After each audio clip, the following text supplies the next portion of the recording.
Thank you, Sharik Bhai. Assalamu alaikum, my dear brothers and sisters. So happy to be here. Today's subject is very important, and I must say that if you understand the spirit behind this subject, you will never be sad in life, and your life will become very purposeful. So let's begin. This is the story of the whole world.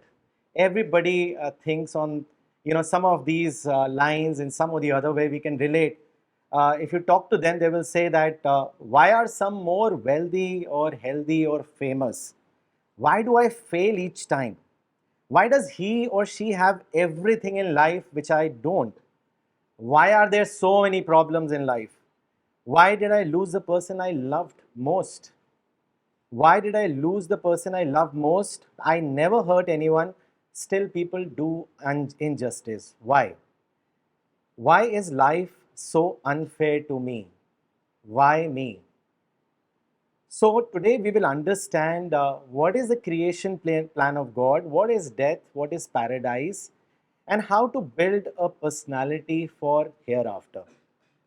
And to begin, let me take you to the point, the origin of the creation of Adam and Eve. To that point, we all know that when God created Adam and Eve, God said to Adam that in chapter 2 it says that live with your wife in this paradise and eat from wherever you wish, but do not approach this tree. So God had set a condition to Adam. But what happened? Satan influenced Adam and Eve, and they both ate the forbidden fruit. And as a result, God expelled Adam and Eve from paradise, and they were settled down on this planet Earth. Now, the first thing that we learn from this story is that what is the condition to get back into paradise? Because Adam repented and God accepted his repentance. God said, okay, I will enter humanity into paradise if they do good deeds. So the condition, the fulfilling condition that God has set is not, a recommendation of someone. It's not a entry into paradise is not by birthright. It is not a mysterious way that you would enter paradise. God says that you will enter paradise if you do good deeds. Another thing that we learn from this story is that we all have to control our desires. Satan assailed Adam because he created desire in Adam and Eve. Therefore, what we have to do is we have to barricade around our desires and not let it show to Satan, because when you desire, you become vulnerable. Every desire opens to a door of evil, and that is the point from where Satan enters. So we have to be very watchful in terms of what we desire. The one of the most other important thing that we learn is that what was the sin of Satan? The sin of Satan was that he did not acknowledge the blessings bestowed upon him by God Almighty. And therefore, it is the effort of Satan to instill the same temperament in every human being, because we get blessings from God Almighty. But hota kya hai? We focus on those things which we don't have. We ignore the things which we have. This is human nature, and this is exactly what Satan tries to exploit. Hazrat Umar bin Khattab once said, looking at a man who was deaf, dumb, blind, and was suffering from leprosy. And he said, don't you see that he's enjoying the blessing of God? Because he is able to pass the urine without any obstacle or hindrance. Now, you may think that blind, deaf, dumb, and enjoying blessings. Ask a person who is on dialysis. Ask him that how his life is. He will tell you he's willing to give all his wealth only to get his kidneys back in the normal state. We ignore those blessings for granted. Hazrat Aisha said that if you are able to take water and it passes on smoothly in your stomach, then do Alhamdulillah. I was able to relate this hadith several years ago. I was talking to one of my friend Khalid Ansari. He was a journalist, and he mentioned to me a very strange side. He said, today I came across a person who could not digest water. I asked him twice. I said, Khalid bhai, pani nahi digest kar sakte? How is that possible? And he said, yes. And if you look at that person, he was like a person with no air, completely squashed. I mean, can you imagine? Our body has more than 50-60% of the water. Soon after that person passed away. Now, here is a point that we should look at what we have and not look at what we don't have, something what Satan did. So, what should we do? We have to make ourselves stronger. Just like we wear clothes, it protects us, and on the other hand, it also enhances our personality. It makes us look pleasing. Similarly, we have to dress ourselves our inner self as well. What is our inner dress? Our inner dress is righteousness. How does righteousness come about? Righteousness comes with taqwa. What is taqwa? It is piety, fear of God. So it does two things. Firstly, it saves you from the whisper of the Satan when you are building yourself internally. And secondly, it enhances your inner self. You develop virtues like you become humble person.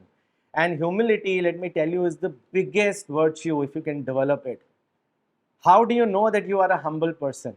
See, you are right now in a student's life. You will start working, you will become parents, and life will go on. But in every step of life, just keep checking yourself. Are you humble? God loves humble servants. What is the way? Just remember this. When criticism doesn't offend you and praise doesn't please you, then you are truly humble. Remind yourself of this every time. Every time when you achieve a milestone, it doesn't make you arrogant. But you say that if somebody is saying something bad, which appears to me bad, instead of introspection, am I getting mad at him? Am I reacting? That's a point. You're not humble. You're not being humble. So it's very important that we build ourselves internally. So remember, there's inner dress, righteousness out of taqwa. So what is our present status now? I mean, if you look around our lives, people we meet, we find that there are problems, anxiety, difficulty, tension, stress. We will talk about it today. And what is the reason that there is so much of all these negative elements in life? The reason is that man was an inhabitant of paradise, but Adam made a mistake, and all of us, therefore, are on trial. So, in a way, we have been settled on this earth. We are refugees. We are not the inhabitants of this world. And what is the solution then? The solution is that we keep reminding ourselves that all of this is a temporary period. And most importantly, like we discussed in the previous two sessions, we have to make others aware about the creation plan of God. What is this creation plan of God? This is something that brought me to my Ustad, my Guru Maulana Waiduddin Khan Sahab, because I always had these existential questions which I could not answer. And it made me sort of so much anxious that I used to get frustrated. The question that who am I? Why am I being created? Where will I go after I die? What is success and what is failure? So when you read Quran, you find precise answer for the creation plan of God. It gives you the creation plan of God. Quran says he created death and life so that he might test you and find out which one of you is best in conduct. Yet at another place, Quran says in chapter 11, enthroned above the waters, it was he who created the heavens and the earth in 6 periods in order to test which of you is best in conduct.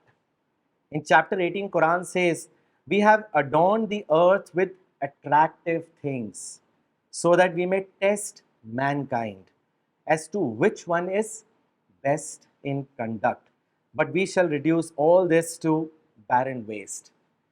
So here, death and life is talking about, our eternal life. Soul is eternal, but it's talking about the pre-death period and the post-death period. God has given this life not as a gift, that we enjoy, we party, we just build mansions. But God has given this life to see whether we use the freedom rightly or we misuse the freedom. And if you actually look about this, the creation plan of God, you realize that this divine scheme of thing is actually a point of great hope. People get, dissatisfied, people get sad, unhappy, frustrated. But if you look at it, God is saying that I have created you for a temporary period. This period I am going to test you. After that period, you will have the eternal, the permanent period. So, doesn't it give us hope that all these problems, difficulties, untoward instances, this will go away in some time? It will not be here forever, it's not permanent.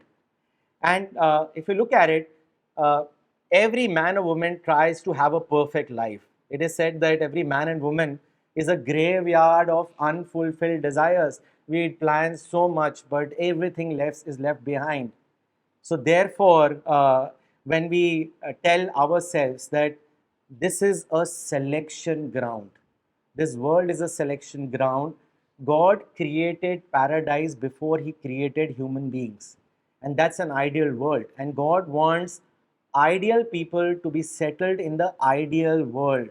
And that is why the process of selection is going on in human history.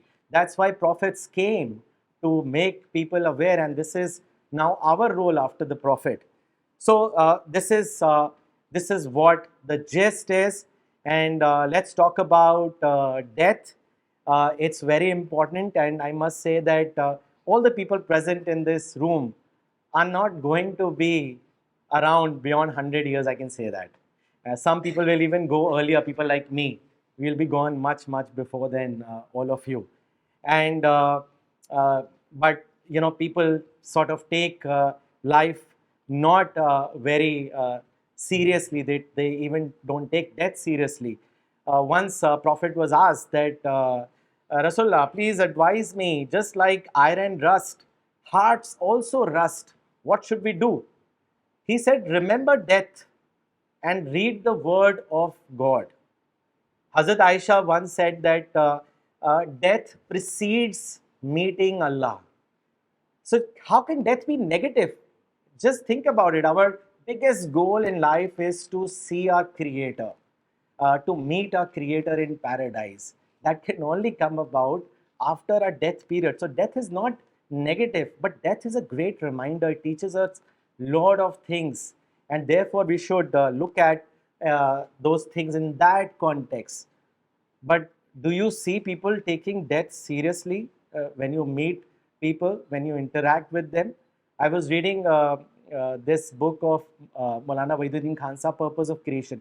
In this, he's mentioned about a story that a judge was passing the judgment, and he said to the accused that tomorrow 6 o'clock you will be hanged. But the accused started to laugh, and the judge was amused. He said, "Why are you laughing?" He said, "Judge साहब, मैं तो 8 बजे तक सोता हूँ."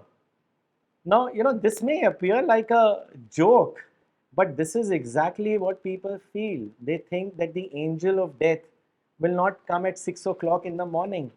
The angel of death will not waste a second. He will come precisely at the time appointed. And therefore, it's very important that we take death very seriously. I had this colleague in my previous organization. I was working with an American company, and this colleague was he's a Christian, and he was into all sorts of things which I found morally not right. And I told him that, look, why do you do all this? Even in Christianity, there is a day of judgment. So stop doing all this. So his response came. He said, Rajat, let me enjoy my life. Tab ki tab dekhenge. I'll see when I face that. Why are you spoiling my life like this? So people think that death is something that is far, far away, and you can do your own check. You are students at a young age, but from your age to my age and to beyond, when you meet or interact, do you have group discussion on death? or when you interact with people elder to you, do you find them disturbed that death will come and therefore I have to be serious in life, I have to be a good human being? Do you see that happening? No, even I don't. I mean, I see people living in this world, and ये बहुत important है that you take all of this very very seriously, because your life is defined by what you take seriously and what you don't.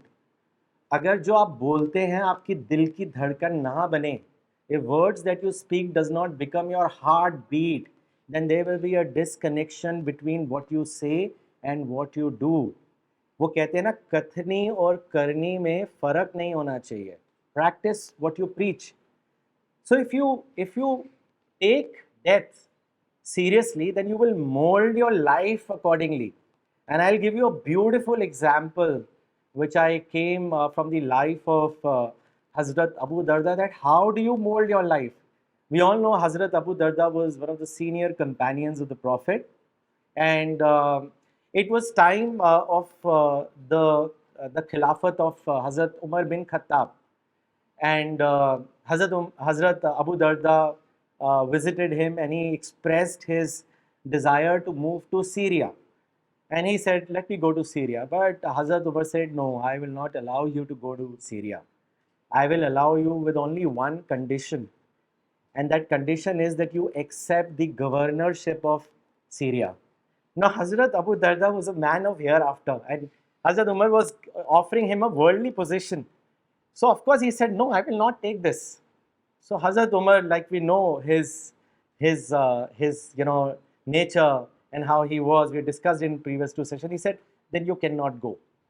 So, Hazrat Abu Darda came back home, but then he thought and thought, and then again he went to Hazrat Umar, and he said to Hazrat Umar that, okay, I will go to Syria, I accept your condition, but you have to accept my two conditions. That one, I will lead the Salat, and second, I will teach the Sunnah. So Hazrat Umar agreed, and therefore he allowed Hazrat Abu Darda to travel to Syria. 1 year passed, and Hazrat Umar said to his companion Yarfa, he said, "Chalo Syria chalte hain," and they go to Syria. And Hazrat Umar said that I want to visit first some other companions. Let's go and visit Yazid bin Abu Sufyan. And so they went to his house, and before Yarfa could knock the door, Hazrat Umar said, let me tell you what will be the scene inside. He said, Yazid will be sitting on costly carpet along with his courtiers gossiping. There will be lighting of the lamp around, and you will not be allowed to enter till you identify yourself. But he will definitely give your greetings. So Hazrat Yarfa knocked at the door, and he said, Assalamu alaikum. From inside came the response, Walaikum assalam. So he said, can I come in? So Yazid asked him, who are you? This is important because back then it didn't matter your stature. It was a time of the earlier period of Islam. If you had any problems, queries, you could walk into the office of any person of authority without identifying who you are. But here he was being asked. So he said, I am someone on whose arrival you will not be happy. Look who is here. Amirul Mominin is here, commander of the faithful. And Hazrat Umar entered the house, and he saw exactly the scene, sitting on costly carpet, gossiping, lamp lighting, and environment was different. And you know how Hazrat Umar is. He lashed him. He rolled up the carpet and the things, and he said, you wait here, I'll come back. And then Hazrat Umar said to Yarfa, let's go to Amr bin al-As and let's go to Abu Musa, and you will find the same scene. It was surprising for me also. Abu Musa al-Ashari. And when he saw Abu Musa al-Ashari, he said, you too, Abu Musa? He said, I took only those things which I was entitled. But then Hazrat Umar pointed out at the cushion. He said, what about this? He said, people here say that Imarat, leadership, does not look nice without all these things. So Hazrat Umar said, you wait here and I'll come back. And then he said to Yarfa, Yarfa, take me to my brother. And that he meant by Abu Darda. So they go to Hazrat Abu Darda's house, and just before entering, he said to Yarfa that you will notice that the door will not be bolted from inside. There will be no lamp. He will be sitting on pebbles. His head will be reclining on a pillow filled with leaves, and he will have a cloth on his body, barely covering the bitter cold. So Hazrat Yarfan knocked at the door. Assalamu alaikum, walaikum assalam. He said, can we come in? He said, please come in. The door was not bolted from inside. And when they entered, Hazrat Umar bin Khattab had to find his way because it was dismal dark. He found his way to Hazrat Abu Darda, and there he saw sitting on pebbles, head reclining on a pillow filled with leaves, and it was bitter cold, and cloth was not covering his body. So when Umar looked at Hazrat Abu Darda, he said, Abu Darda, didn't I give you enough scope to get some basic necessities for yourself? Hazrat Abu Darda said, Umar, we are meeting after a year. Do you remember what Prophet said? So Hazrat Umar said, which hadith are you referring to? He said the one where he said that you should carry as much belongings as a traveler needs in his journey. And then he said, Umar, what have we done? What have we done after the Prophet departed? And hearing this, Hazrat Abu Darda began to cry. They reflected on the vast riches that has come after the expansion of Islam and how Muslims had started to get preoccupied with worldly things. They reflected that what time has come, and they remembered till the dawn they wept. So this is how you mold your life. This is how you take things seriously. Prophet said, "Death demolishes all desires," and that is why I'm emphasizing a lot in a positive way, not in a negative way. I really love the saying of Hazrat Isa alayhi salam, which is mentioned in the stories by Ibn Kasir that I read, and he said that. Love of the world is the main source of sin. Fear God wherever you live and live in this world as a guest and take the mosque as your home. Teach your eyes to weep, your heart to ponder, and your body to persevere. Do not crave about tomorrow's provision because that is a sin. The love of this world and the love of the hereafter cannot be together in a believer's heart, just like fire and water cannot be in a container. And one who craves the world is like who is drinking sea water. It will never satisfy your thirst. Three people, Isa alayhi salam said, surprise me. First, one who seeks this world while death seeks him. Second, one who builds the mansion, the homes, lofty houses, while grave is his abode. One who laughs his heart out while fire is before him. So this is how you should reflect, and at the same time not lose the focus, but at the same time there are many other things. We spoke about life, we spoke about death. Now in this journey of life and death, there are many experiences which can either derail you or which can keep you on the focus. And I'm talking about sufferings, because what happens is that many a times people get caught up, and at least I am sure you would have also experienced many people, you know. Okay, but before that, I wanted to also mention, before I go into that another slide and miss this point, that after the Prophet Isa alayhi salam analysis, that it is very important that what we learn, we should also practice. Like I said, Prophet said that uh, God will give you the benefit of the knowledge only when you practice it, and that is why the difference between theory and practice is what that we need to differentiate. We should practice whatever that we learn, and this is what we also saw from Prophet's life. Once Qatada visited Hazrat Aisha and he said, "O mother of the believers, tell us the character of the Prophet." So she said that, haven't you read the Quran? So he said, of course I have read the Quran. He said, Prophet's character was the Quran. That is why, we see in Quran, it is mentioned that in Prophet you have a good example.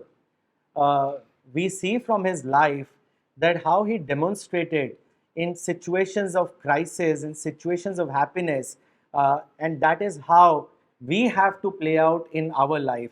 So please do not get swayed by the material glitter and the glamour around. We see that people making material progress, and it sort of brings in the same desire in our mind that we should also have the same car, the big house, and travel in luxury.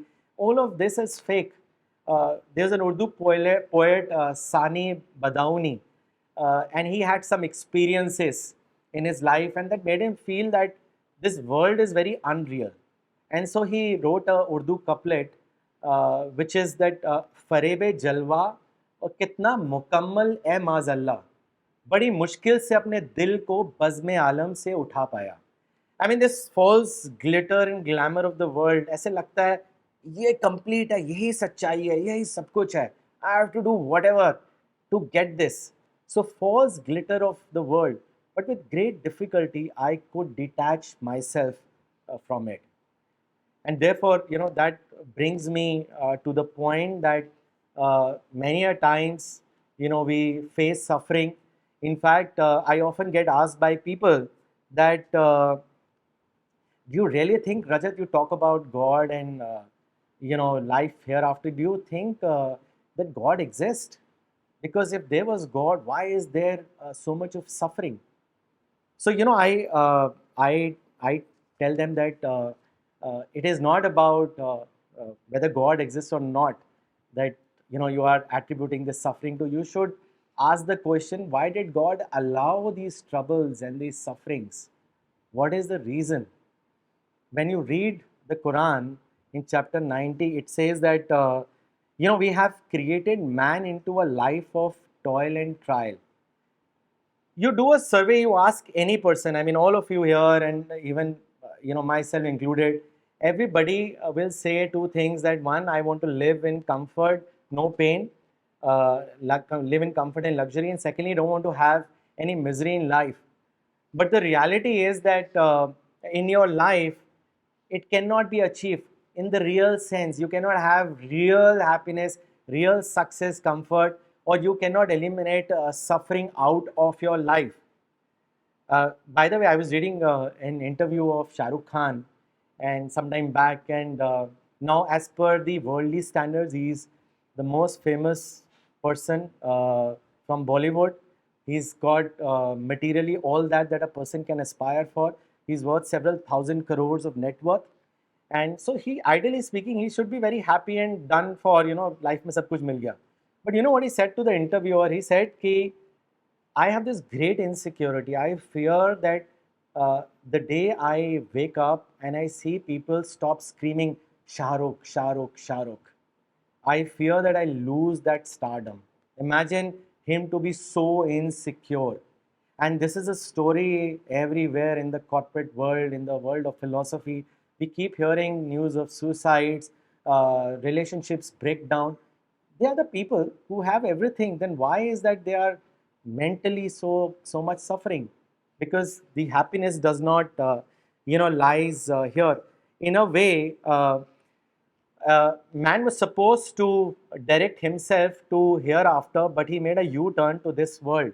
Whereas, his nature is calling out, oh man, save yourself from hellfire, seek paradise. One who listens to this voice is the one who's understood the creation plan of God and is the one who is successful. There is a tradition, and this pertains to suffering, that when the servant whom God loves calls out in distress, हम जब दुआ करते हैं helplessly अल्लाह की तरफ पुकारते हैं कि please help. So God says to Gabriel, his archangel, Jibril alayhi salam, कि don't hasten. I love his voice. Let him, उसको और पुकारने दो. Why is it, I mean, God would do that? If you think it is a word of realization, because when you face a shock, when you face a calamity, when you face an emotional problem, your innermost thoughts get awakened. The concept of God, is interwoven unconsciously in our nature, but वो छुप जाता है, उसकी conditioning में वो रह जाता है. And in a situation of shock, in a situation which you were not ready to prepare, it rattles you, it shakes you, and it comes foremost.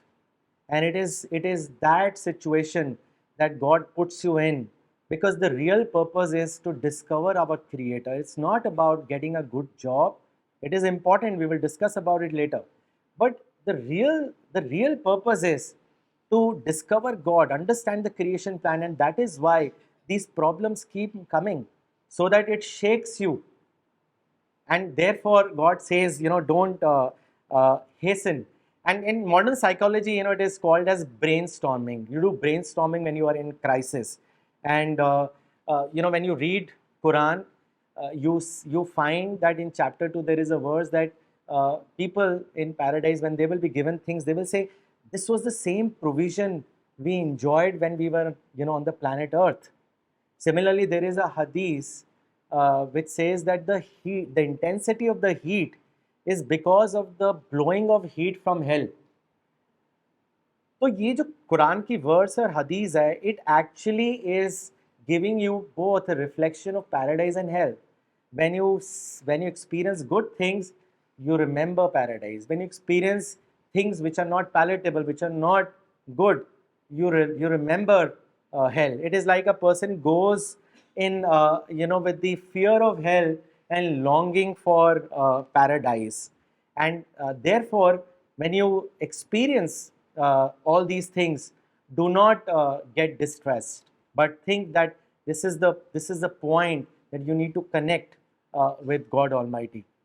But at the same time, many a times, you come across things where you find that somebody on the same boat as you has more than you. And let's see what Quran says, because that also becomes a point of mental suffering. You are worried about वो उसके पास ऐसा क्यों है, मेरे पास नहीं है, उसके पास सब कुछ है.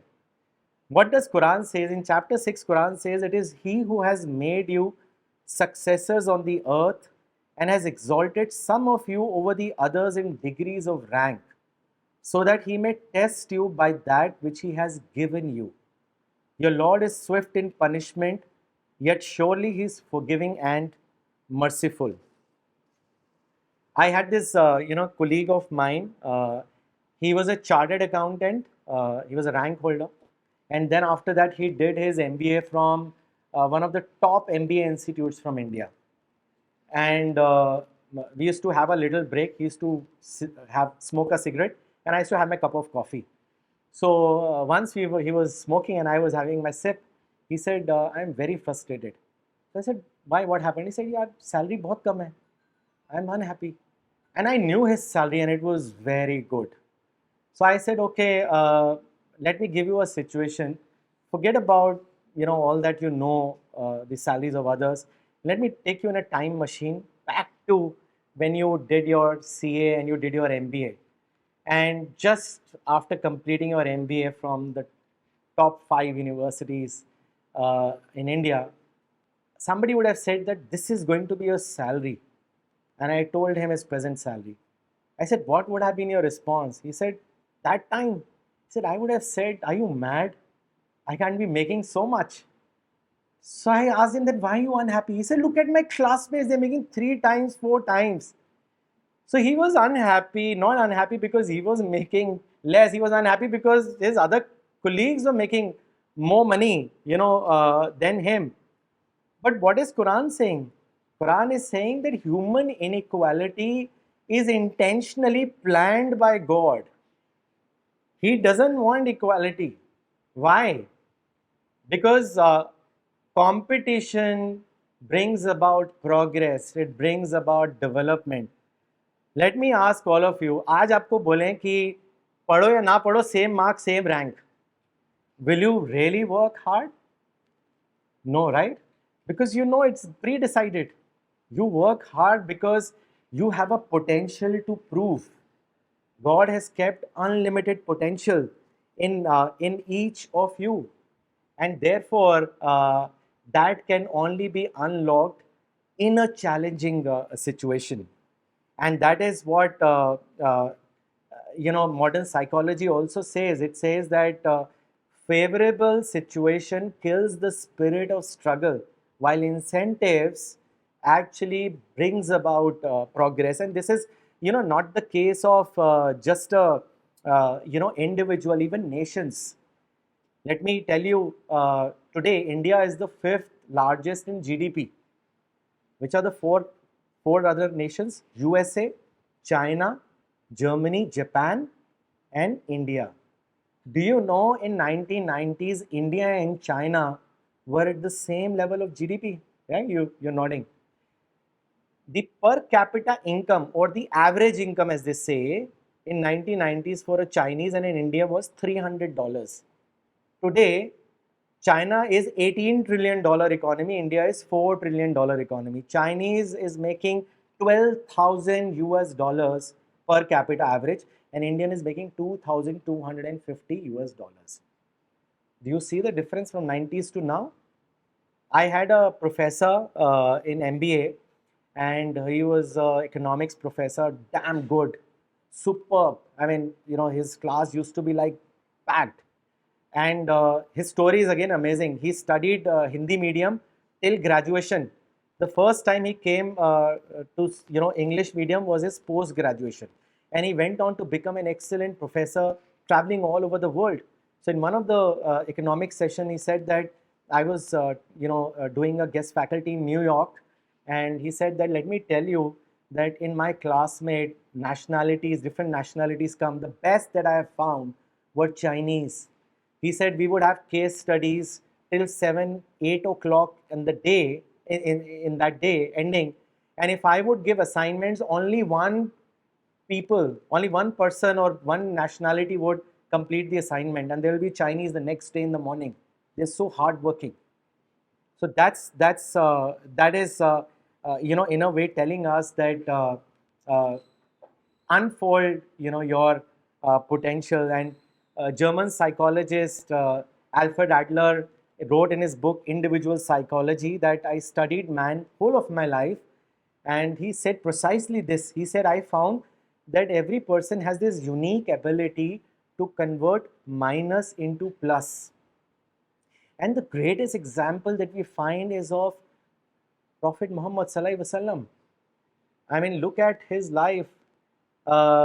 British writer E. Kellett wrote about him that Muhammad faced adversity with determination, and he wrung success out of failure. And this is what Michael Hart said, which we discussed last time. He took 100 people from human history who shaped human history, and the number one spot he gave to Prophet Muhammad. He said that Muhammad was supremely successful in the secular and the religious sense.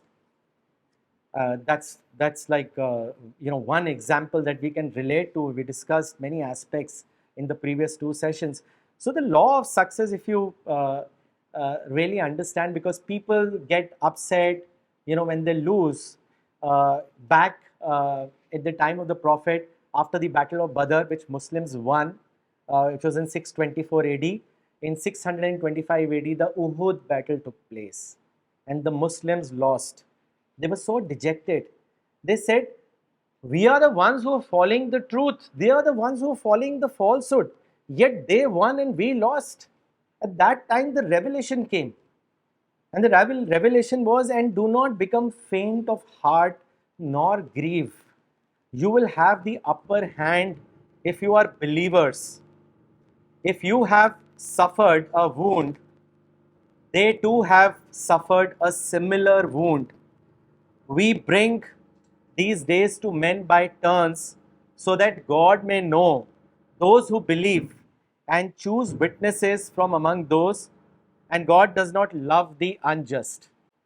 Okay, so the it's a verse specific to this situation, but the verse gives us a general applicability.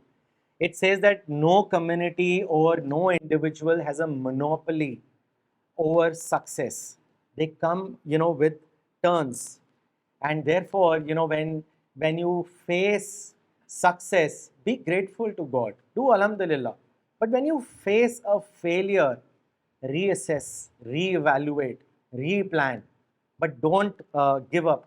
This is something which is, a very important principle that you all have to learn as part of life management. Do not give up. Just learn from that mistake. And therefore, there are many experiences that you will have. Every time you have experiences, convert those into learnings, and that will fit like a jigsaw puzzle when you see it in the context of creation plan of God that we discussed. Gopinath Pandurang Munde was a politician, and just 10 years ago he won the election of Maharashtra, and on June 4, 2014 he was to assume his office, and on June 3rd, he was to address a victory rally in Bid, Maharashtra. He was traveling from Delhi to Bombay. En route from Prithviraj Road to Safdarjung, when he was going to the airport, he met with an accident and he died. He could not assume his office. All his victory celebration, all left behind. Quran says, every soul shall taste death. Death reminds us that this present world is a temporary period. We do a lot of preparation, for success of this world. We get sometimes we are able to enjoy fruit in the partial sense, but many a times we are not, and the desires remain unfulfilled. The question that you should ask when you hear this story, when you see people dying around you, have we prepared enough for our hereafter? Have we prepared for our paradise? It is a very important question that you should keep reminding yourself. But many a times, it so happens that we overthink also, and we are almost, at the point of giving up. I remember that there was a time when I changed my job from an American company to a Switzerland-based company, and it was not just the change of company, but it was also the change of the industry, completely different. I was coming from the corporate spending to the corporate investments, to the investments world, and in the initial period, I could not really adjust, and I thought I have made a blunder. I went to my ustad, my guru, Maulana Waiduddin Khan Sahib, and I said, I'm very frustrated, and so he smiled and he said that, you are doing a very big mistake. You are judging your future on the basis of your present. Remember what I said the last time, that if you become the need of the person, then you become an asset. He said, work hard. He said, do you know that waiting for a better tomorrow is another form of worship? So the heading that I've written, waiting for a better tomorrow, it's a hadith of the Prophet. He said, waiting for a better tomorrow is also a form of worship. And we should not, be negative, because what happens is that if I had turned negative, then I would have underperformed. I would have become unwanted by my organization and I would have lost my job. But I started working on myself, and then I started getting success in my job. We all have training courses, because training increases, it enhances our scope of performance. Now there is a similar training that you all need to do all the time, that will help you in every step of your life. It is training of your mind. And what is that training of your mind? It is basically to make yourself positive mind. If you are a positive mind, you can face any obstacle. Remember, Creator Himself is a positive mind. He loves positivity. He loves positive people, and it's positive thinking which basically enhances your personality. And if your personality is enhanced, then you, of course, become successful in whatever you do. Another thing that you should avoid, and it is also part of the creation plan, is that never do self pity. People tend to do self pity. काश मेरे parents ने ज़्यादा मेहनत करी होती, मेरा अच्छा environment होता, काश मेरी उससे दोस्ती होती, काश मैं ये कर सकता, ये कर सकती. People tend to find excuses. We all know Sir Isaac Newton, the British mathematician and physician. He was a great scientist who discovered the laws of motion. But do you know what went into the making of Newton? We all know what Newton is. But before Newton was born, 3 months before his birth, his father passed away, his mother remarried, and Newton had a childhood deprived of parental love. He began to spend solitary time. People thought that, he's become a wool gatherer. Newton has become absent minded. That's what his biographer wrote, that people thought. So apparently, what was the drawback of Newton? He turned it into an advantage. He began to intensify his thinking capacity, and he discovered the laws of motion. So Newton example gives us, a demonstration that human mind has unlimited potential, and we have to basically not get disheartened. There are many people, many success stories that you find that people who face adversity, but they did not allow to be disheartened. And it so happens that we face untoward situations. People are born in orphanage, they have incomplete education, they face material losses, they do not get job of their liking. But people who do not give up, they do not lose the courage and continue to make hard efforts, are the one who become super achievers.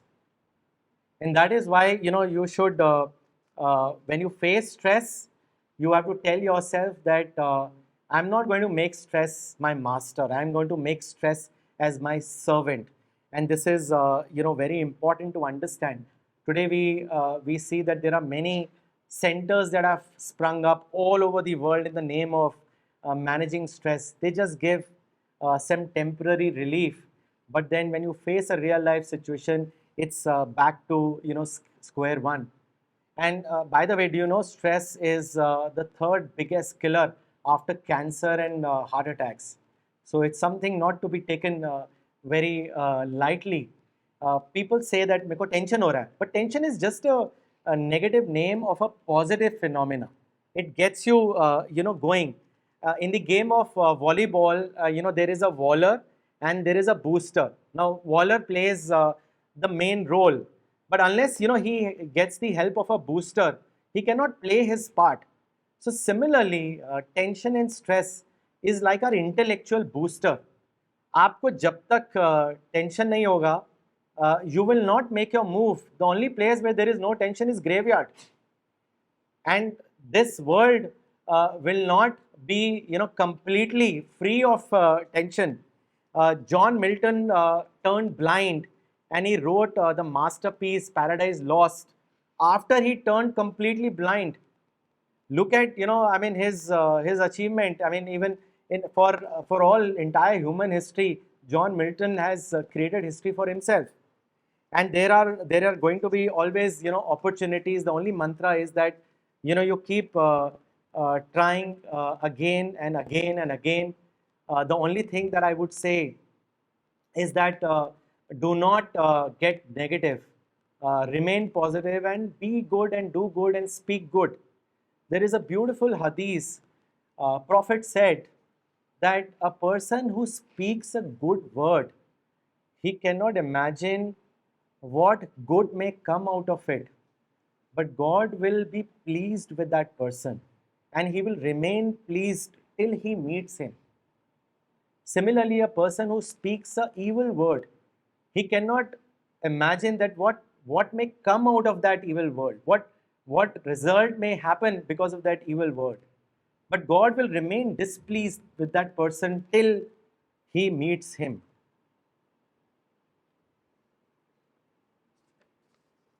So, what you also need to do, and I mentioned here that we need to be a shock absorber. While I was coming to the center, I was with the youngest member here, Diba, who is sitting here. She's a fourth class student, and I we were in a rickshaw and एक patch में road ऊपर नीचे थी.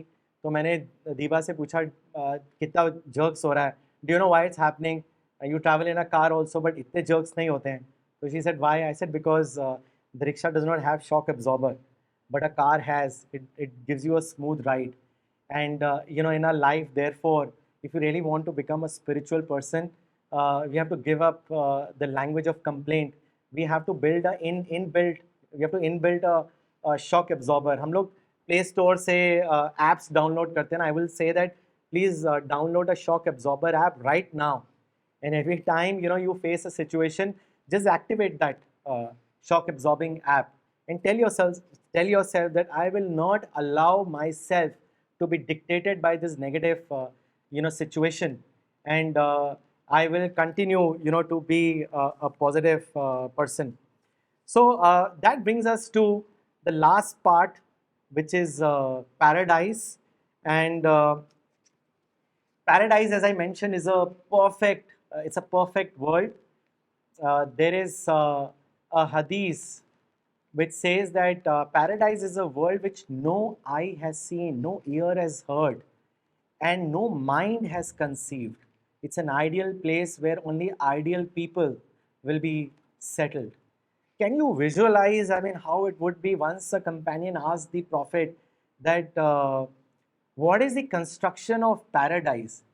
And the way Prophet explained, I mean, it was so beautiful. He said, one brick of gold, one brick of silver, and its mortar, that is cement, will be of fragrant musk. Its pebbles will be of pearls and sapphires.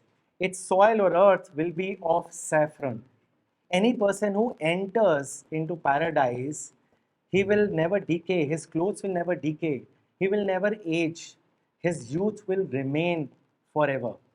That is how the paradise is going to be. And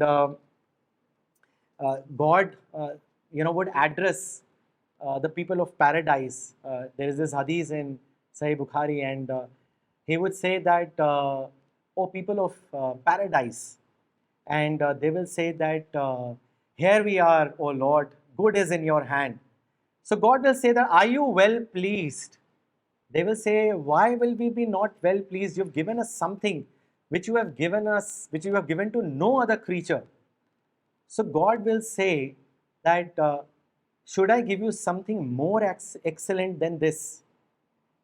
And then he will say that, today I will give you my eternal pleasure, and I guarantee that you will never be taken out from paradise. Now imagine God is saying that I will never be displeased with you. Look at where we started in the first slide.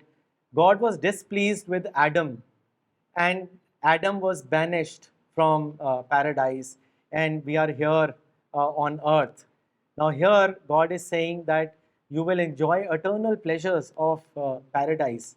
And paradise is such, in Surah Kaf, it is mentioned that Quran says that there you will have all that you desire. So whatever that you can desire, you will have it. And we have more, which means that God is saying that something that your mind cannot even conceive. Surah Kaf is saying that you will have even that. So that is what paradise is. And here God is saying that I am guaranteeing you, I will never be displeased with you. It will be such a big source of happiness for dwellers of paradise, because when they will see paradise, they will be so happy, but in their heart of hearts they will feel that we have not created this paradise. What if it's taken away? So God is addressing that fear that it will never be taken away. But who will be the people who will qualify for paradise? There is a hadith by Hazrat Abu Huraira, and he said that the people of paradise will be those people who will have their hearts like hearts of bird. Now, if you notice a bird is a complex free creature. If you hit a sparrow, the sparrow will just move from that place and go and sit at another place. You put a stone there, you throw a stone there, and it will fly from that place into the third place. So in a way, sparrow is a creature which is completely revenge free, hate free, no negativity. It continues to do its job the way it is made. And that is why Hazrat Abu Huraira narrated this hadith that the dwellers of paradise will be those who will have hearts like paradise, no revenge, no negative feeling, nothing against anyone, completely positive people. If you look at if you read Quran, you find that how the society of the paradise will be. In chapter 10, Quran says God calls man to the home of peace. So which means that it is a place where there will be complete peace. So only those individuals will be settled in paradise who will give evidence of their living as peaceful members on this earth. They will be the people who will be settled in paradise. At another place, Quran says the God-fearing will find themselves in gardens and rivers in the seat of truth with an all-powerful sovereign.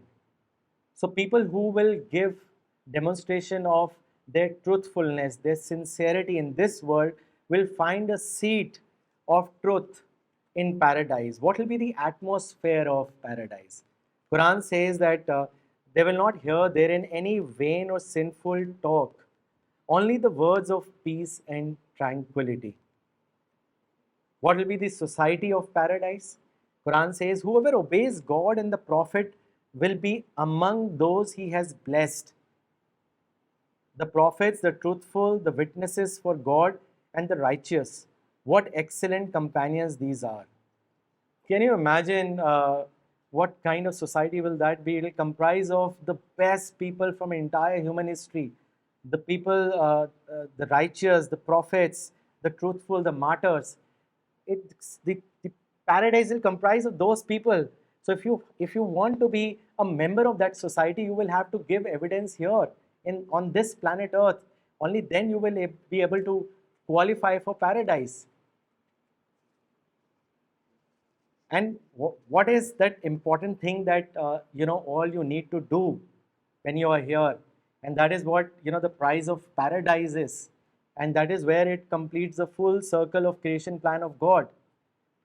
And it can be understood from this hadith that a person from the hell will be taken out, and it will be asked to him that what is it that you do, what is it that you did that got you into hell? And he will say that I did bad things, I was not good.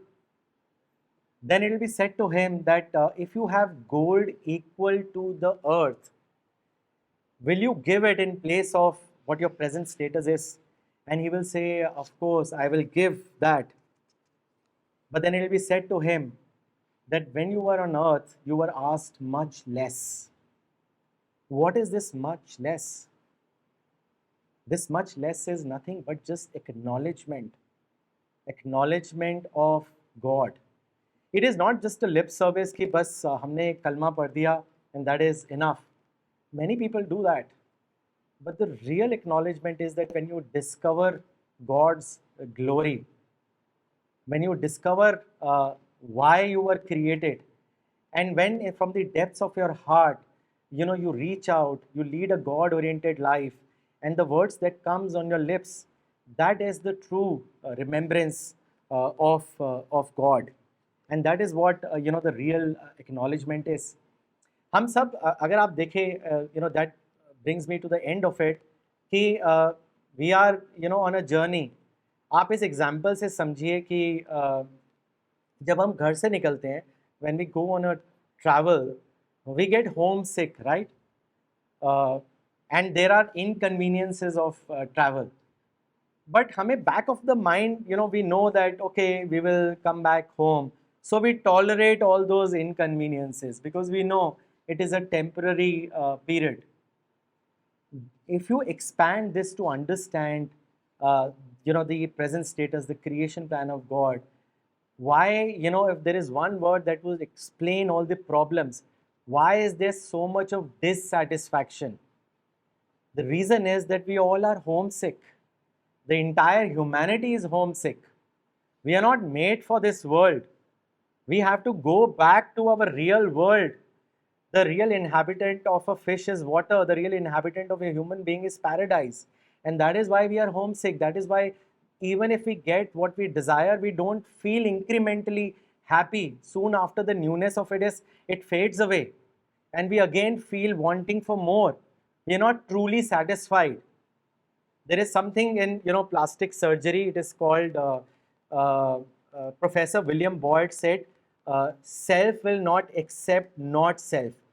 जब skin grafting होती है, so the doctor takes skin from your body only and does skin grafting. It cannot be, you cannot donate it for a person whose grafting has to be done. So Professor William Boyd in his research said, self will not accept not self. Now imagine we have to live in God's neighborhood paradise. And God is all merciful, all compassionate. He is always giving blessings to us.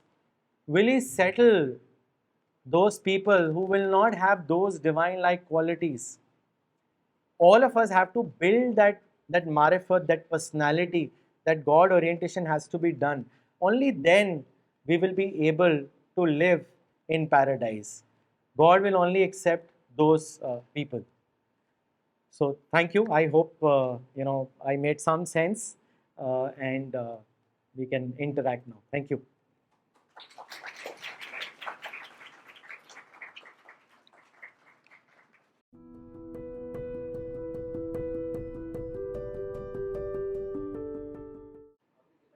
How will I define? I had that in my slide. See, I mentioned that the soul is eternal, and as I mentioned about the creation plan of God, that human soul is divided into two parts: pre-death period and the post-death period. So it's like an iceberg. We have seen iceberg.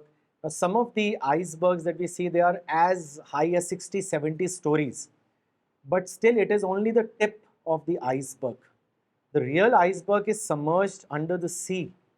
So similarly, this life is only the tip of the real life that is yet to come, and death is beginning of that real life that is going to begin. And like I mentioned, that Hazrat Aisha said, death precedes meeting Allah. So it's not a negative thing. It's like the point beyond which we will be able to meet our Creator.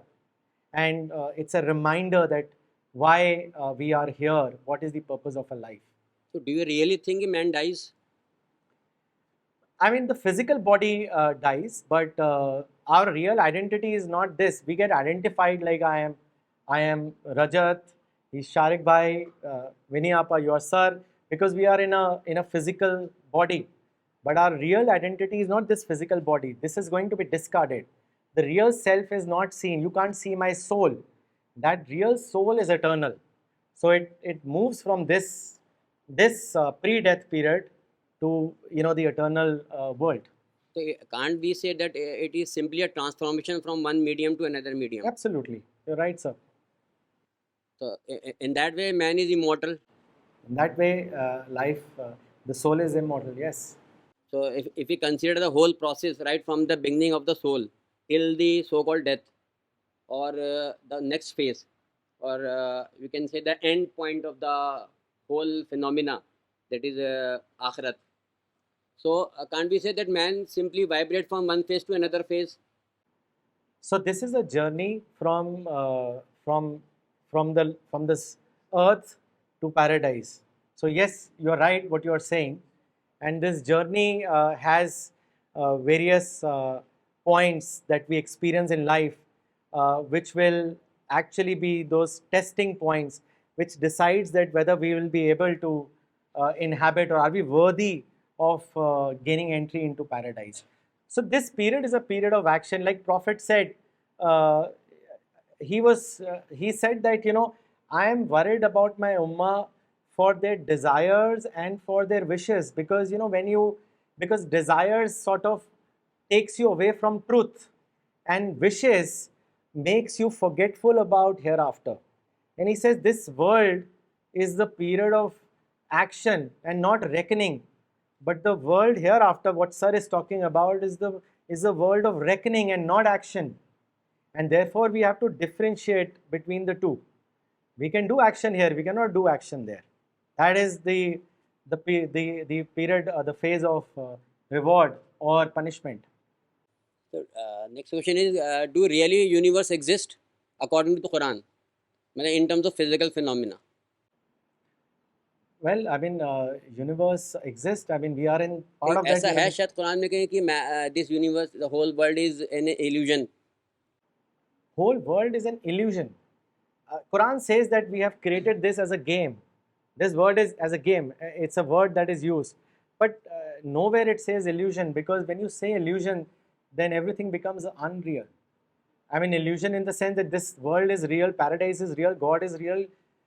I mean, you look at, understand it from this way, from the scientist community, and there are so many evidences in the Quran that proves that it is a book of God, because of so many things, like it's an ever expanding universe. This was much discovered much later, and the development of a child. So there are many things, but if you read scientists, see, at the time of Newton, it was the scientist community believed that this is a mechanical universe. 150 years later, Ernest Rutherford period, scientists said that this is a meaningful universe. So this is a meaningful world. And then later in Fred Hoyle period, uh, the scientist community said that this is an intelligent universe. And much earlier, Charles Towne, in his article, said that uh, there is no doubt that this universe has an intelligent design, and it is very unusual that we are here. It is very unusual that the universe is there. Now, all of them are using these terms: intelligent, mechanical, meaningful. It's all about nomenclature. They are falling short of saying God.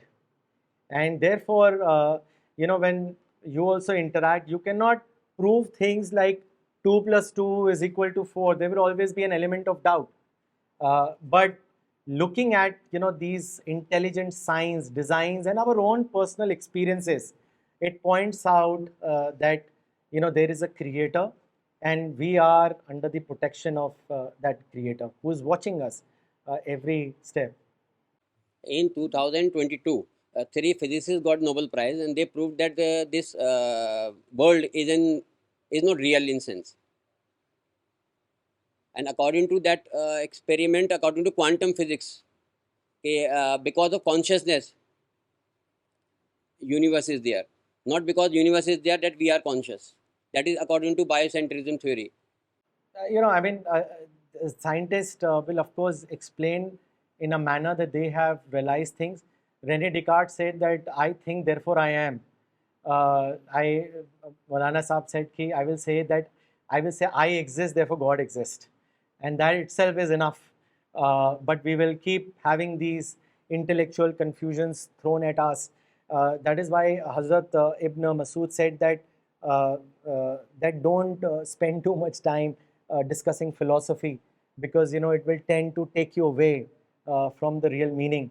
But at the same time, I think such science has now only helping us in making people aware that God exists, and it's only furthering our cause. And that's why Quran says that we will keep showing you our signs, in future. We will keep getting discoveries that will only help us make people understand that there is this entire creation plan at work. Sir जैसे कि आपने कहा कि ये दुनिया एक test है ना, और फिर जो इस टेस्ट को क्वालिफाई कर लेगा वो आइडियल प्लेस में जाएगा, और जाएंगे लोग आइडियल लोग ही जाएंगे एक तरीके से। तो इस दुनिया की नीड ही क्या थी? लाइक अल्लाह पाक के पास तो बहुत सारी पावर है ना, अनलिमिटेड पावर, तो वो वैसे ही जज कर सकते थे किस कौन क्वालिफाई कर सकता है कौन नहीं कर सकता, और उस हिसाब से भेज देते। फिर नीड नहीं थी ना इस दुनिया की एक तरीके से, क्योंकि अल्लाह पाक के पास तो बहुत पावर है ना, तो वो उससे ही देख सकते थे कौन कर पाएगा कौन नहीं कर पाएगा टेस्ट को पास। तो फिर क्यों बनी दुनिया, अगर टेस्ट का ही कहते हैं तो? Yeah, it's a tough one in the sense that it has element of philosophy in it, but at the same time, it also shows the greatness of God. That God, in a way, detaches himself from this period of test. Every soul is given a chance, an opportunity to sort of prove the worthiness. And we also border in at a point where once prophet was asked, and he said that if you are discussing about the existence, and then you reach to a point when they start questioning you that who created God, then seek refuge of Allah and withdraw yourself from that question. There will be an element of doubt. There will be some questions that probably you may not be able to, as I mentioned, be able to answer in an objective or in a mathematical way. But the veil will be removed in the hereafter. And that is why, I mean, just think about it. 100 years back, if you were to explain someone of phenomena, the scientific phenomena that are happening now, they would not believe it. Imagine in Stone Age, if you were talking to someone about plane, about cars, about buildings, he will disbelieve you. He will say, how can something fly in the air? Or how come you can have something like an air conditioner or a fan? These are, points where, I mean, as you progress, they have unfolded. So anything that you want to add, Sharik Bhai? Yeah, so it is like, you are in a class, you've studied in a class, or you'll go to college now, and your teachers are there, and those teachers, based on their judgment, uh, they they decide that whether you deserve these many marks, or you will pass, or you will fail. So will you be happy with that? No, na? Same thing. Allah probably knows. The teacher also knows whether this guy is going to make to JE, mains, or advance or not. But if he is the one deciding that, you will never be happy with it. So that's why God gave you this chance to prove it. Right? And He's given you free will in order for you to exercise whatever He has asked you to do. So that you will not complain. There will be no complaint after that. That why didn't you give us a chance? Maybe I would have done better. Chance. Exactly. Yeah, God is all powerful, all knowing, created everything. He knows what will be the end result, but so that you don't complain tomorrow. That's why God has given. Yeah, you can say that.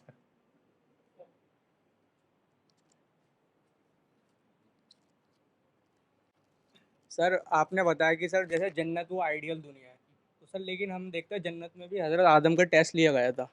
तो sir इस बात की क्या guarantee अगर हम जाएंगे दोबारा वो पेड़ नहीं होगा वहाँ पे? That is why I mentioned about that hadith that God will address the dwellers of paradise. This is precisely, the thought that would have in the minds of those people, because when they will see paradise, they will still have some bit of, tension that maybe it'll be taken away. So, and that's when Allah Ta'ala कहते हैं कि should I tell you something, should I give you something which is more excellent than this? And he said that I guarantee you my eternal pleasure, and from here on I will never be displeased with you. So paradise was taken away from Adam because God was displeased. But here God is saying that I will never be displeased with you, and you will live here till eternity. Sir, you have said that one should have shock absorbers so that we can overcome the problems that come into our lives. तो sir आपका क्या mindset रहता है जब आपके life में कोई problem आती है और वो आपको ह्यूज अमाउंट से अफेक्ट करती है तो? So that's a very good question. I've had many challenges in life. I continue to have those challenges in life, but the only thing is that when you are developing yourself spiritually, problems आएंगी, ऐसा नहीं खत्म हो जाएंगी, but वो आपको मतलब wound करके नहीं जाएंगी. They will touch you, but you will be able to withstand those problems and obstacles. I remember मेरी एक बहुत बड़ी प्रॉब्लम थी. मेरे को बैक प्रॉब्लम डेवलप हो गई, and it became so severe that while sitting in office, while traveling, I used to dread कि मेरे को अभी travel करना पड़ेगा, because it was so severe, and I could not do my routine work. So I went for my physiotherapy, and I went to my mentor मौलाना साहब, and मैंने कहा कि मौलाना क्या ये नॉर्मल है अगर बिलीवर थोड़ा नेगेटिव सोच में आ जाए, कोई प्रॉब्लम में आ जाए तो, और वो कुछ फ्रस्ट्रेशन में पड़ जाए. आई वॉज फीलिंग स्केर्ड कि ये मेरे को मेरे माइंडसेट बदल रहा है. हाँ, मेरा शॉक एब्जॉर्बर जो है काम करना बंद हो गया है. तो ही सेड नहीं, इट इज़ वेरी नॉर्मल कि थॉट्स, नेगेटिव थॉट्स आते हैं, प्रॉब्लम आती है और आप एकदम से थोड़ा फ्रस्ट्रेशन में आ जाते हो, बड़ा नॉर्मल है. And then I explained him my position. So he said that you have to become mature. So then he asked me that, Rajat, do you know what maturity is? So I said, Maulana Sahab, what is maturity? He said, ability to accept things which you cannot change. You have to have acceptance of reality. And then he said कि as far as I know, back एक आपकी कभी ख़त्म नहीं होगी, लेकिन आप उसको कंट्रोल कर सकते हो. You have to do two things. One, you have to do regular exercises, and secondly, you have to take the right amount of diet. If you do that, it will not bother you. So immediately my mind got activated. I was not exercising at all. Food, traveling, eating, whatever, no control. So I started doing that. I said I can't afford not being able to work to my potential. So I started regularly doing my exercises. I started cutting down on things that I should have cut down. And in no time, 50, 60% controlled, 80% controlled. Now what happens is, so has the problem gone? No. The backache keeps coming. But then I realized that I'm exercising much less. I have to do my exercises again. And that has made me conquer that fear, that problem. And I'm able to lead a normal life. I have to travel extensively because my job. I sit for long hours in car drive, no issue, nothing. So it's important to tell yourself कि problems नहीं जाएंगी boss, problems तो आएंगी. लेकिन if you develop yourself spiritually, आप उसको झेल पाओगे और आपको तंग नहीं करेगी. Problem, it will be like आपने बुलडोज़र फेंका, किसी ने बुलडोज़र फेंका आपके ऊपर, लेकिन आपको ऐसे लगा एक छोटी सी कंकरी लगी है.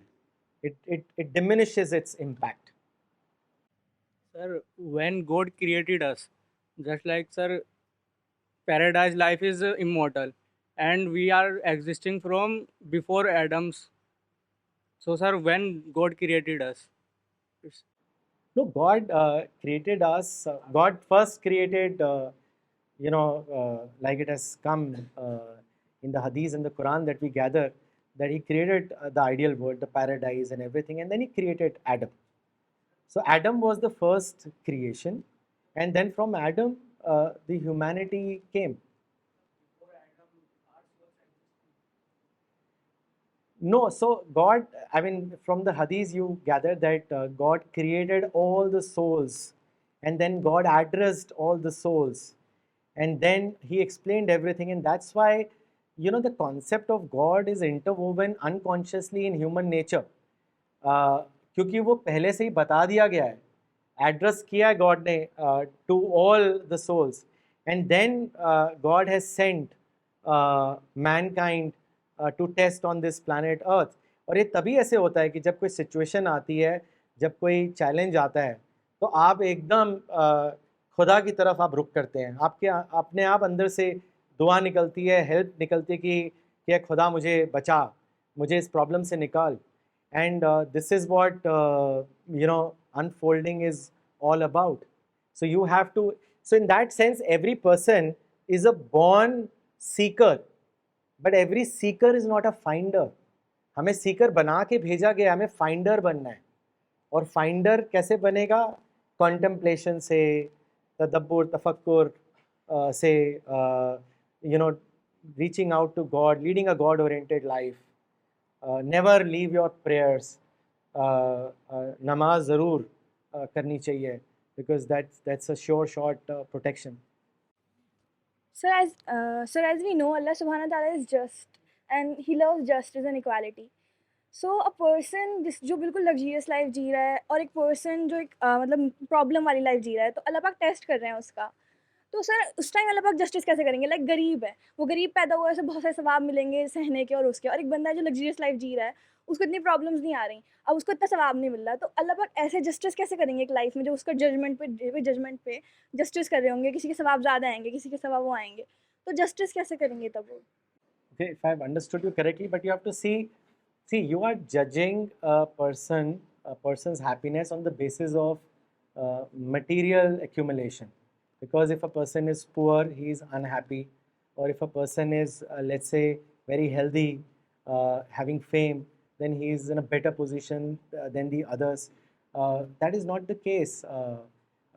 If you look at so many examples in human history, I talked about Newton. If you look at Mahatma Gandhi, if you look at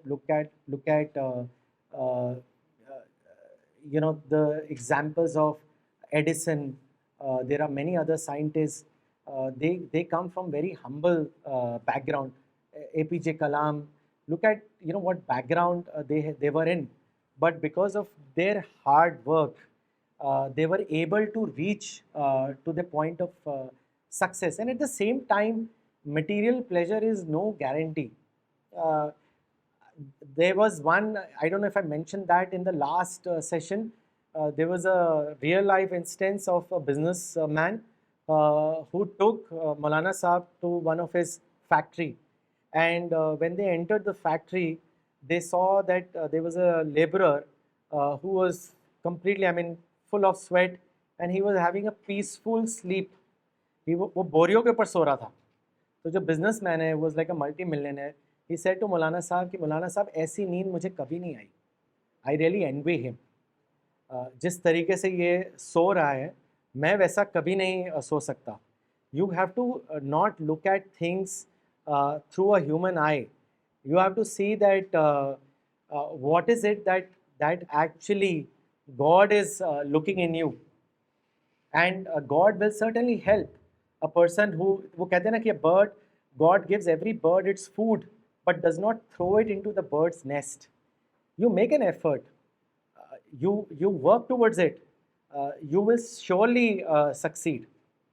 There is this saying of Samuel Smiles that it is effort, not difficulty, not facility.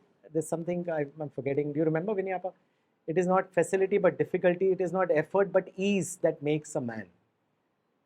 So all of these things is not something which is negative. Sir जैसे अभी आपने कहा कि इंसान के पास अल्लाह जितनी भी नेमत दे दे, जितने भी इनामात दे दे, वो उसके बाद और चीज़ों की डिमांड करता है. वो उसका शुक्र अदा नहीं करता. वो कहता है उसे और मिल जाए, और उससे कंपेयर करता है और नाशुक्री करता है. जैसे कि अल्लाह कहता है कि मैंने तुम्हें जितनी इनामात दी उसका शुक्र करो और आगे इजाफा करो उसका, मतलब उसे पाने के लिए मेहनत करो. अब लोग कहते हैं शुक्र अदा करो, तो शुक्र अदा करना ज़बानी शुक्र अदा करना या फिर उसका कुछ और मतलब है जो हम नहीं जानते. फिर ये सवाल है. हाँ, तो बिल्कुल आपने तो जवाब भी दे दिया. असल शुक्र तो लिप सर्विस नहीं है. असल शुक्र तो यही है कि आपकी बॉडी के अंदर हर ज़र्रा, every particle is expressing thankfulness. And how would you really judge that when you face a difficult situation at that point of time, you should not feel, अरे मेरे साथ क्यों हो गया. God will test you, you know, in a state of thankfulness, and also in a state when something is taken away from you. ऐसा कभी भी नहीं होगा कि आपको सिर्फ मिलता ही रहेगा. आपसे छीना भी जाएगा, आपसे लिया भी जाएगा, to see whether you are truly thankful. So दोनों स्टेट में अगर एक इंसान अपने आप को अल्हम्दुलिल्लाह कह सकता है, जब उसे मिले तब भी और जब वो डिप्राइव्ड हो जाए तब भी, तो उसने असल में अल्हम्दुलिल्लाह किया. And secondly also that you help others. You do not become arrogant. There are many people that I've come across in my life, their attitudes have changed uh, uh, after they have become successful, after they have become rich, and at some point of time they would say the same things, that we will remain humble, we will not do unjust things. But it's such a gradual, sort of transformation that happens.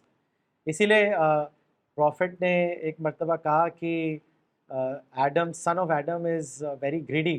If you give him one mountain of gold he will ask for second, if you give him second he will ask for third, and only dust will fill his stomach.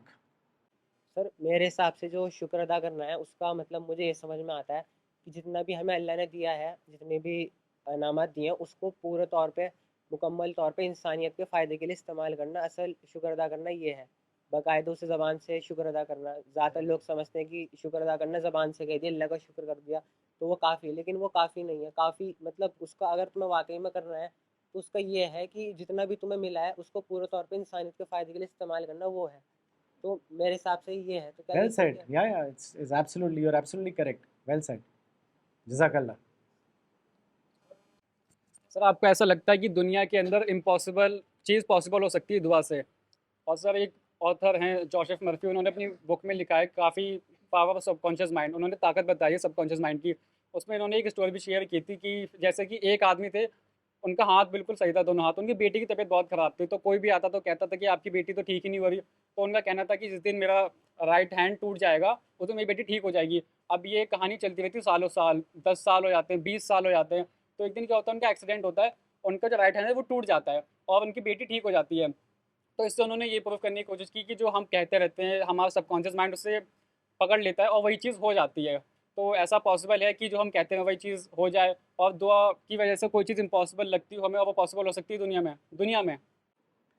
तो आप, what does your experience is? Is it a real story? Is it true that? तो real है, real mention. See, दुआ में बहुत power होती है, there is no doubt, but it has to be followed up with in action. Now there are many miraculous stories, incidents, experiences that people have, but you cannot say that आप सिर्फ दुआ करें, आप 50% ना करें और आप 50% खुदा का जो 50% है उसकी उम्मीद करें. You have to do your 50% also, and then you can, expect the remaining 50% to happen. It's like आप पढ़े ना, पढ़ाई ना करें, आप टेस्ट है अगले दिन और आप बस दुआ करते रहें रात भर कि बस कल पेपर बहुत अच्छा हो, कल पेपर बहुत अच्छा हो, मैं दिल से दुआ कर रहा हूँ. You think you will be able to pass that test? It is not possible. But in our journey of life, sometimes divine help comes, and like in the case of somebody who is in the jaws of death, and he or she has recovered.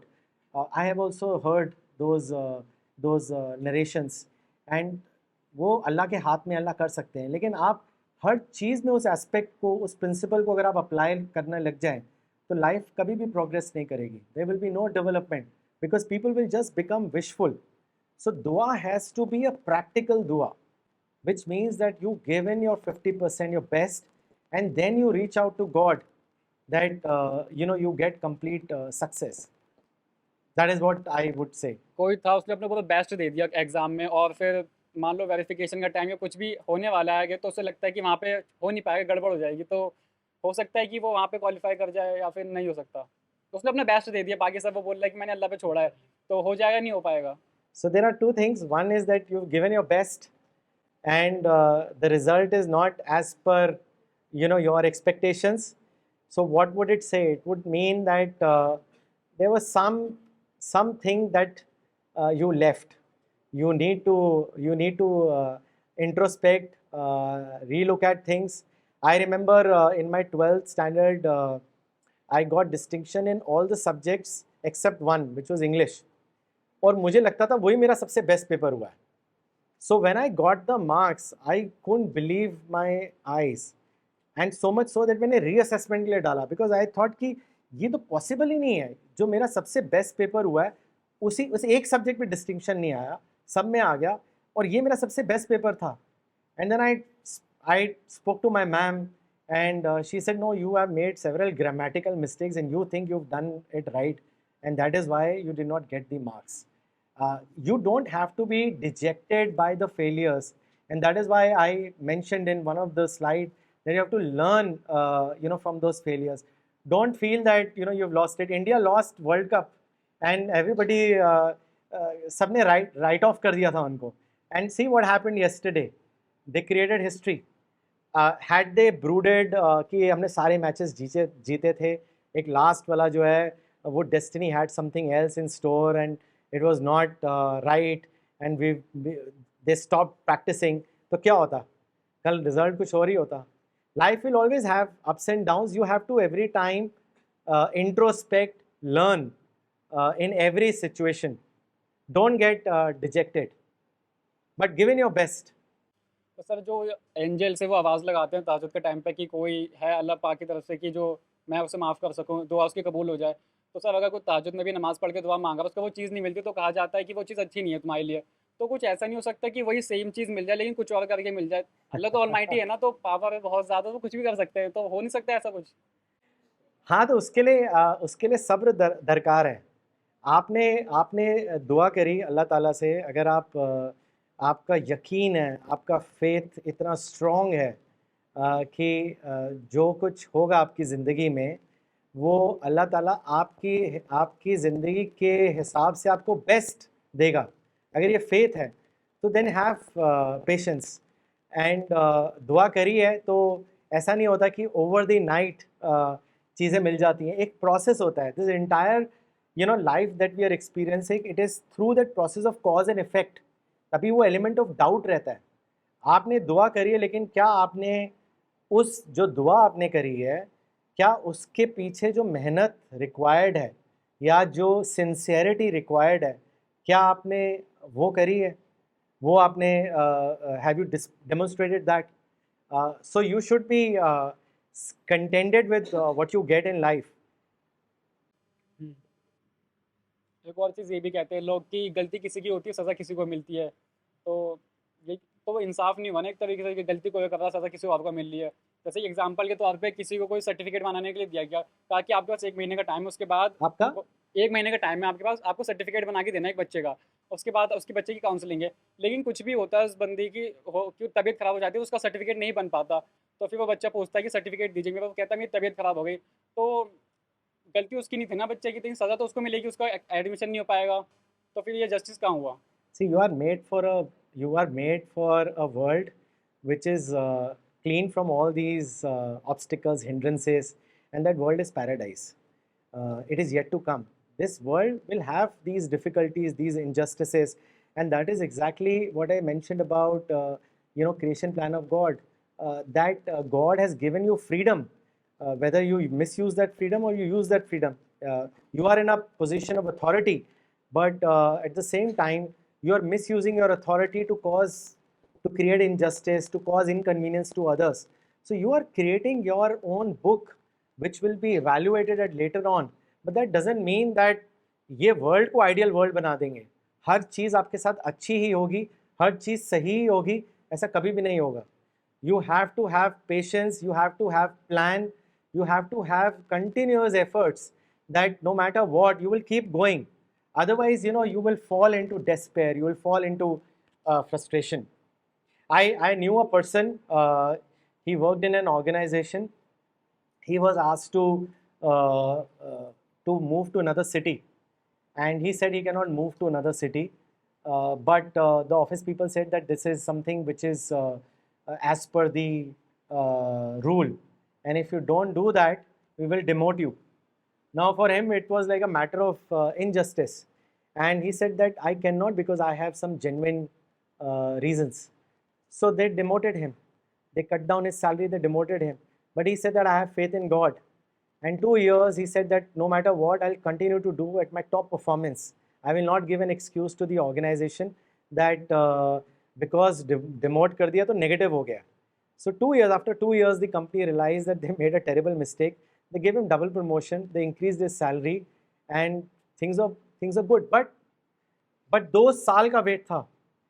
अगर वो कहता मेरा God I am मैं तहज्जुद कर रहा हूँ, मैं नमाज भी पढ़ रहा हूँ, मैं चैरिटी भी कर रहा हूँ, 1 महीना हो गया, 2 महीने हो गए, 6 महीने हो गए, अभी तक रिजल्ट नहीं आ रहा है, अल्लाह क्या हो रहा है अल्लाह, 1 साल हो गया अल्लाह ताला, 2 साल हो गए, there is a cause and effect.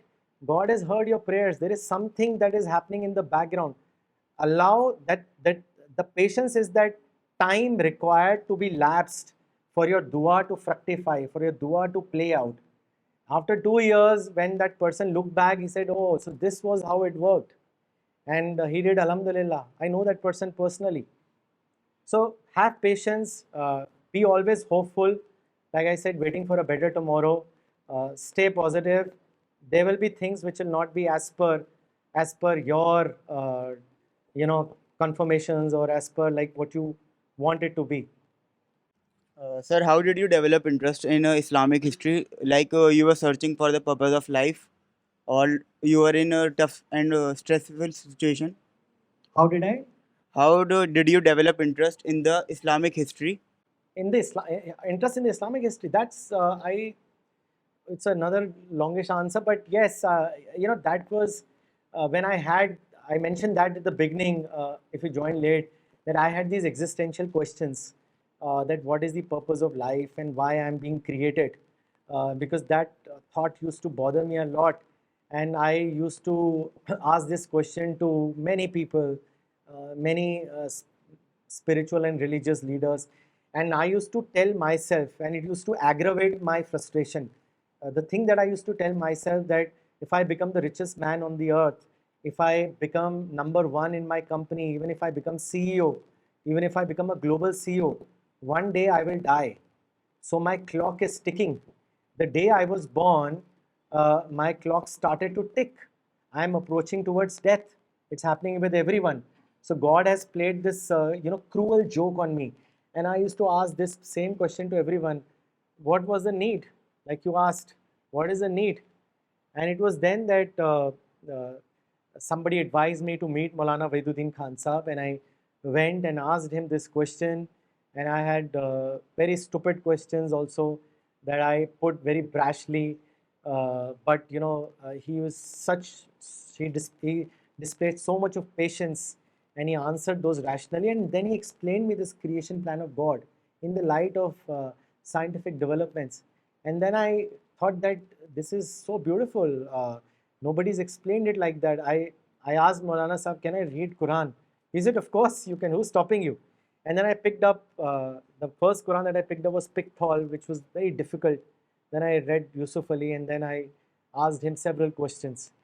And that created interest in me, that created curiosity. And then, of course, there was no stopping. Then I did my master's in Islamic history, and then PhD. Every day is a learning. Yes, Deepa. Is there any way to be happy all the time?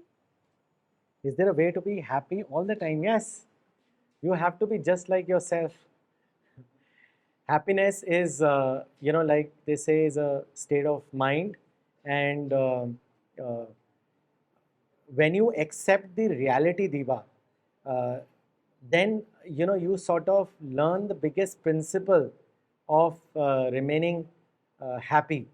People try to change their situations, in a willful manner. But when you are accepting the status quo, how would I explain status quo?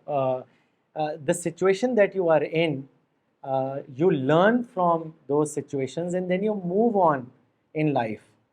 And that's how you will be always happy in life. Shari bhai, you want to add?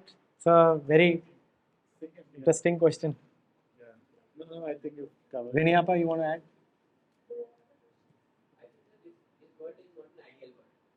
Yeah, correct.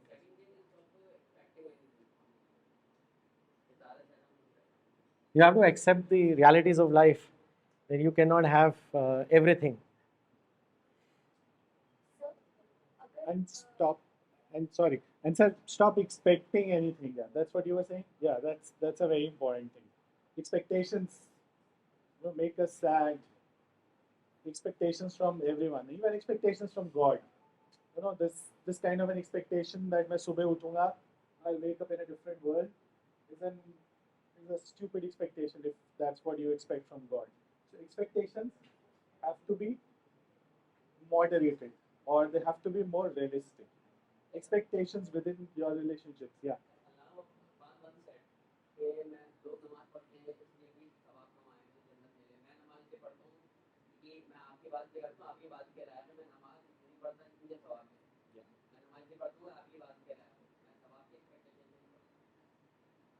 So जी, expectation management yeah, is right. Or maybe we can do a session on that as well. happiness. Yeah. Sir अल्लाह ताला ने हमें create करा है अपनी इबादत करने के लिए, एक्नॉलेज करने के लिए अपने आप को। पर जो एंजल्स हैं वो तो अल्लाह ताला की इबादत करते हैं, वो तो गलतियाँ भी नहीं करते। फिर हमारा पर्पस क्या है? अल्लाह ताला तो उनसे भी अपनी इबादत करा सकते थे, और फिर भी हम सुप्रीम क्रिएशन है, ऐसा क्यों है? आपको अल्लाह ताला ने फ्री विल दिया है ना। Yeah. तो अल्लाह ताला, फरिश्तों से हम किस तरह अलग हैं? फरिश्तों के पास वो फ्री विल नहीं है जो इंसान के पास। सो हम इबादत करते हैं, फरिश्तों के पास चॉइस नहीं।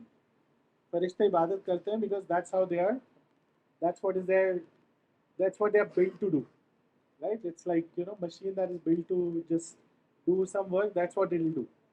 It doesn't have any other choice. But we as humans have been given a choice by Allah. And remember, angels do not have test. It is humans who have test. And when God created angels and Satan was created before, and he asked both of them to bow down before Adam and take them as superior creation. So in a way, you will be given something so superior in paradise, and that is on account of one clearing the test. So there is no test for angels, and like what Sharik Bhai explained, they have no free will, but we have free will. Sir मैंने एक हदीस पढ़ी थी जिसका मतलब है कि अगर कोई भी ऐसी चीज़ है जो आपकी सोल या आपकी मेंटल हेल्थ को बिल्कुल ख़राब करने लगी हो, तो उसे छोड़ देना चाहिए। तो क्योंकि लाइफ बहुत टेम्परेरी है, तो आपने कहा था कि मोमिन कभी गिव अप नहीं करता, तो इसके बीच में और इस हदीस के बीच में, आपकी बात के बीच में, ये ऐसी कौन सी चीज़ है जो मतलब इसको एक्सप्लेन कर दे कि गिव अप नहीं करना चाहिए, और एक कह रही है कि मेंटल हेल्थ को, और अगर आपके सोल को कोई चीज़ डिस्टर्ब कर रही है तो उसे छोड़ दो। Yeah. So give up in the sense that not keeping up your courage and giving up trying.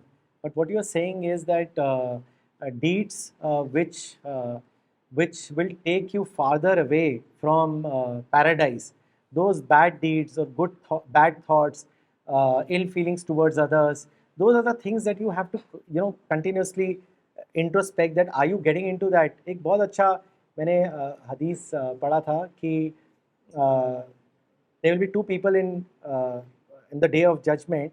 They will be fighting, and one person will ask Allah Ta'ala कि please take my due from him. So Allah will say that you want me to take your due from him? How? So he said that give his good deeds to me. So then Allah Ta'ala said to him that look towards your right.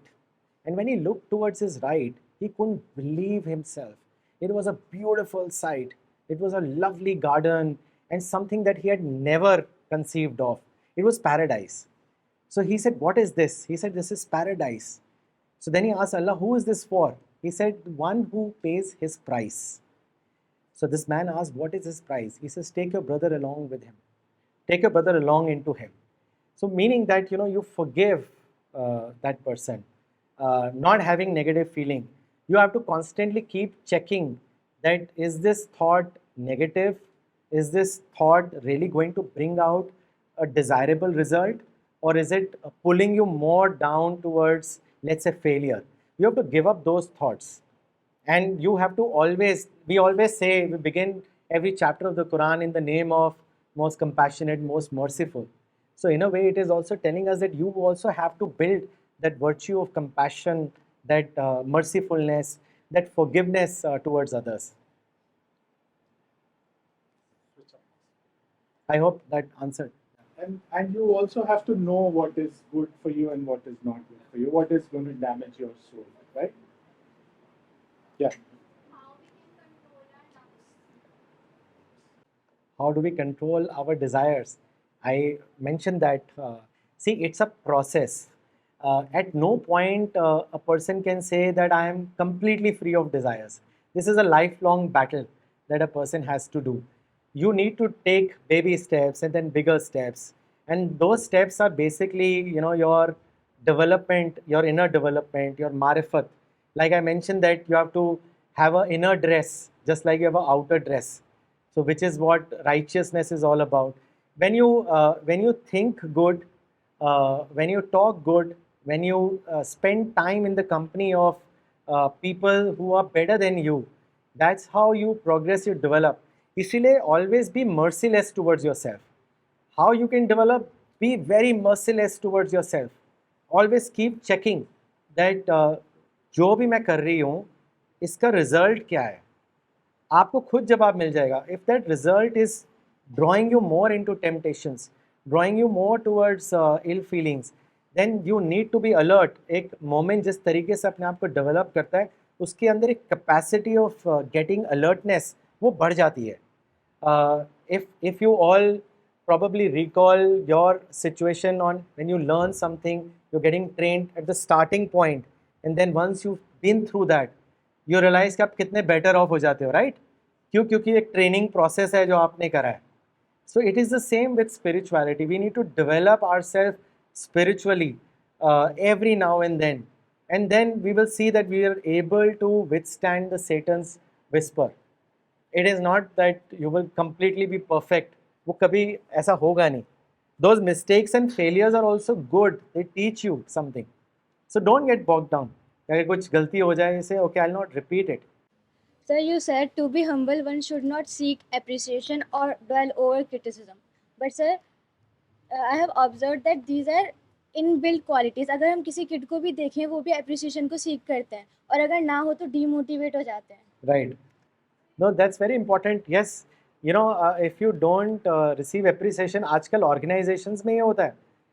People leave, they say हमारा work ही नहीं appreciate किया, हम तो जा रहे हैं छोड़ के. No, I didn't mean that.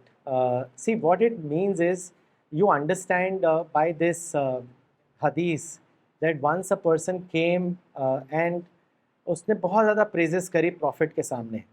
So you know what prophet said? He said, you just killed that man. Because what happens is, Satan is very clever. He tries to sow the seed of arrogance in the person. And, he will make you believe, oh, you are better, you are best, there is no one like you. And you start feeling, you get swelled with pride. So when you are praising someone, and it's more to do in the field of spirituality, in the field of मारिफा, जब आप बहुत ज़्यादा किसी को praise करते हो ना, तो आप एक तरीके से उसको दूर कर देते हो from becoming better, because he thinks that he is good. तो arrogance से बचना है. और इसीलिए humility बहुत important है. Criticism, I said that criticism should not offend you. If somebody criticizes you, that is a point that you should not react. You should think that what made him criticize me? Maybe there was something that I was missing. If you develop that attitude, there are organizations which have become great. There are individuals who become super achievers because they have constantly improved themselves by not taking criticism as something bad. And when somebody says that you are great, you are good, you are fantastic, you like hearing all those words, but it has subconsciously an opposite effect. And that is why you should be practical for yourself. Don't take it to your head. It means that don't get arrogant. Doesn't mean literally in that sense. Pat हर को चाहिए, हर किसी को चाहिए होता है. Pat on the back.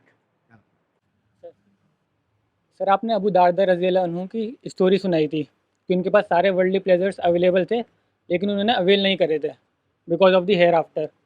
और आज हम जो मेहनत हार्ड वर्क कर रहे हैं वो उसी के लिए कर रहे हैं, बड़ा घर और गाड़ी वगैरह के लिए. तो सर हमें आगे जाके ये सब चीज़ें अवेल करनी चाहिए या कैसे? हाँ, तो वही तो है ना कि उसको टारगेट मत बनाओ. That will come your way.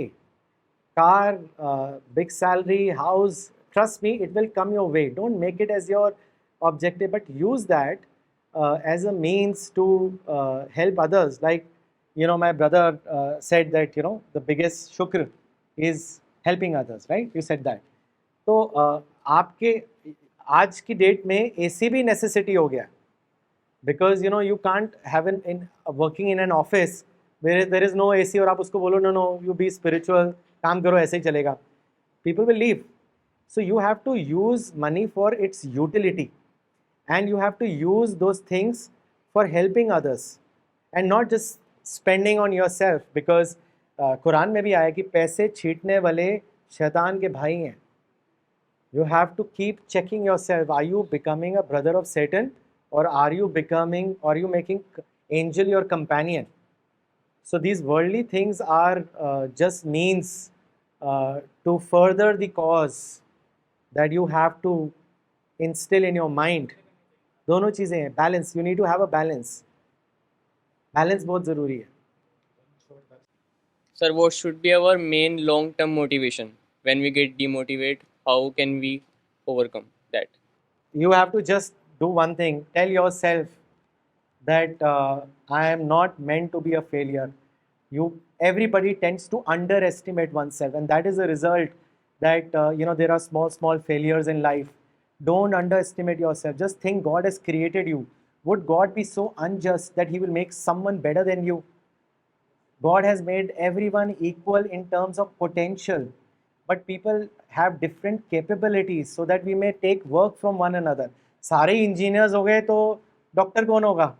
सारे डॉक्टर अगर बन गए तो बिल्डिंग्स कौन बनाएगा? So everybody has different capability, capacity. You have to tell yourself that I will try even harder next time. There are so many examples from the lives of Sahaba, from Prophet's life, and how they changed the situation, completely did a turnaround. You have that in you already. Just activate your shock absorber app and say that I'm not going to let anyone dictate me. I'm not going to let the external environment dictate my destiny. God has kept that eternal blessing for you. Just take it by working hard, never losing courage.